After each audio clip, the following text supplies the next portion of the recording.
दोस्तों नमस्कार।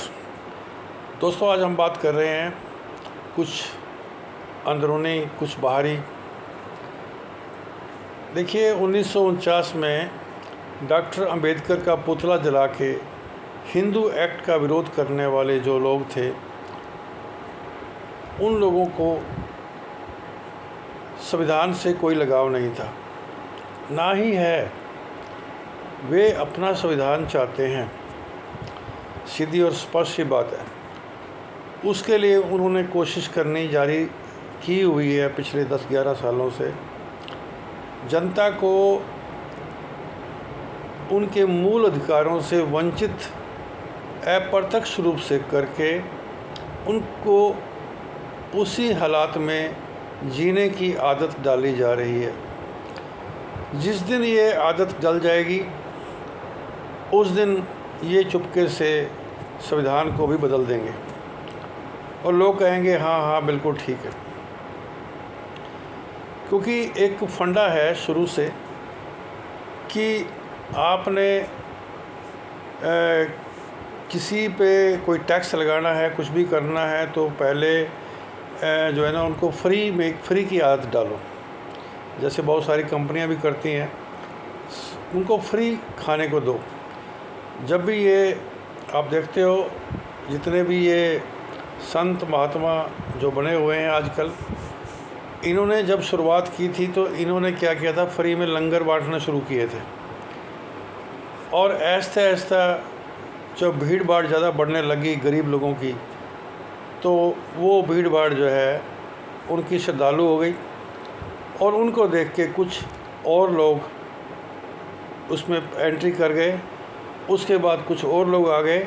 जैसे अदला बदली चलती रहती है किसी भी गांव या शहर के अंदर पब्लिक की, कभी किसी एरिए के अंदर कुछ लोग पहले थे, फिर बाद में और आ गए, बाद में और आ गए, ऐसे होता रहता है। ऐसे ही यहाँ पे भी वही हाल है। तो धीरे धीरे जो है उनकी दुकानदारी चमकने लगती है, भीड़ भाड़ बढ़ने लग गई, सब कुछ हो गया, दान चंदा भी आने लग गया। रुपया शुरू में कहा कि भाई रुपया लेंगे आपसे, और बाद में पता नहीं क्या कुछ हो गया। मतलब ये जितने भी बाबे हैं ये इस वक्त भारत के अंदर जो है लगभग 99% नहीं।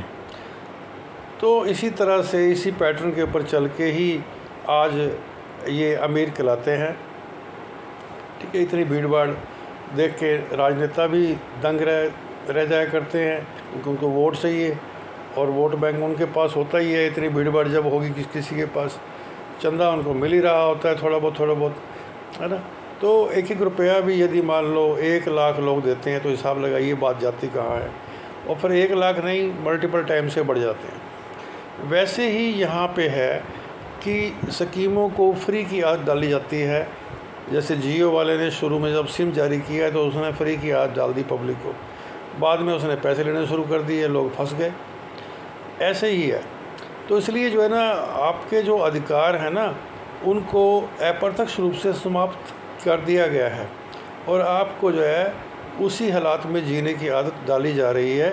जब ये आदत डल जाएगी तो आपके चुपके से संविधान को चेंज कर दिया जाएगा। जैसे ये बैकडोर एंट्री से कोई ऐसे बिल भी पास कर दिए जाते हैं जिनका आता पता ही नहीं होता पब्लिक को जो है कि क्या हो गया। क्योंकि सारा मीडिया जो है लगभग 99% जो मीडिया है वो इन्हीं का ही साथ दे रहा है।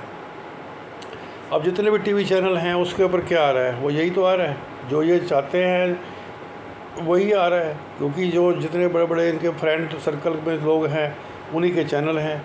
ठीक है, वो जो सरकार चाहती है वही दिखाते हैं। तो फिर आप देख क्या पाएंगे, अखबार के अंदर भी वही आ रहा है, अखबारों में भी यही आ रहा है, लगभग एक आधी अखबार को छोड़ के बाकी सब में यही आ रहा है। तो पब्लिक तो ब्लाइंड हो चुकी है, पब्लिक को समझ नहीं आती है।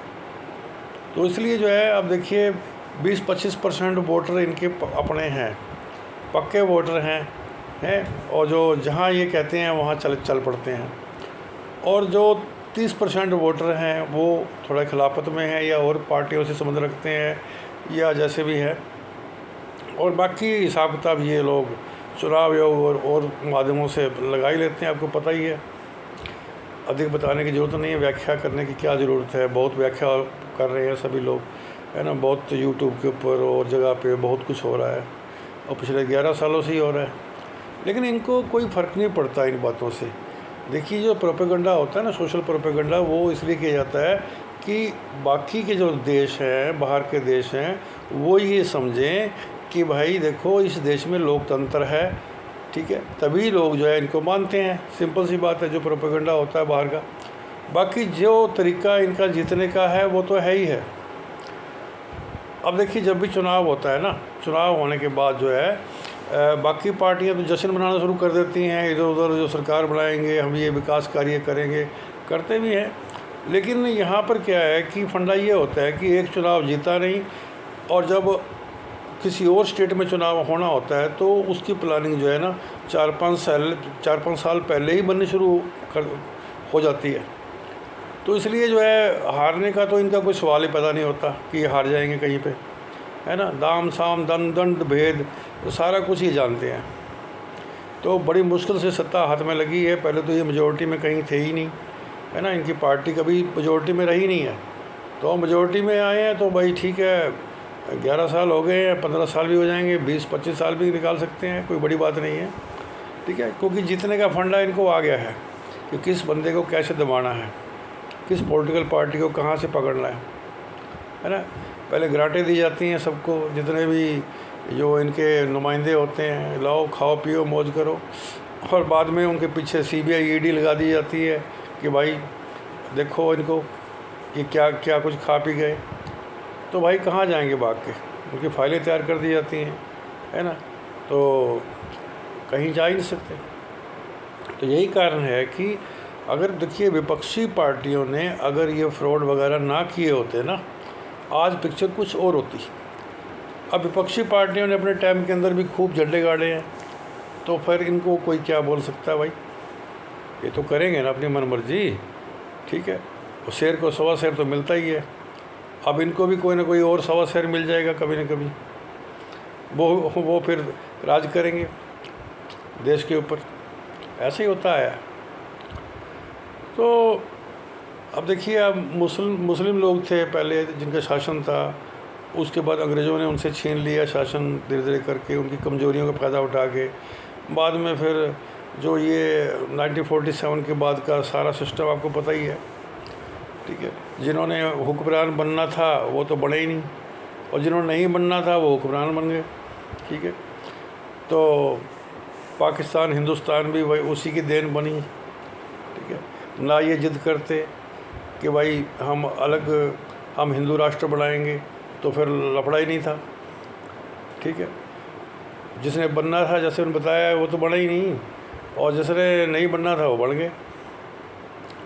तो इसलिए ये तो शुरू से ही इस तरह की नीतियाँ चलती आई हैं, और उसके परिणाम देश की जनता को भुगतने ही पड़ते हैं, और आपको भी भुगतने पड़ेंगे भाई।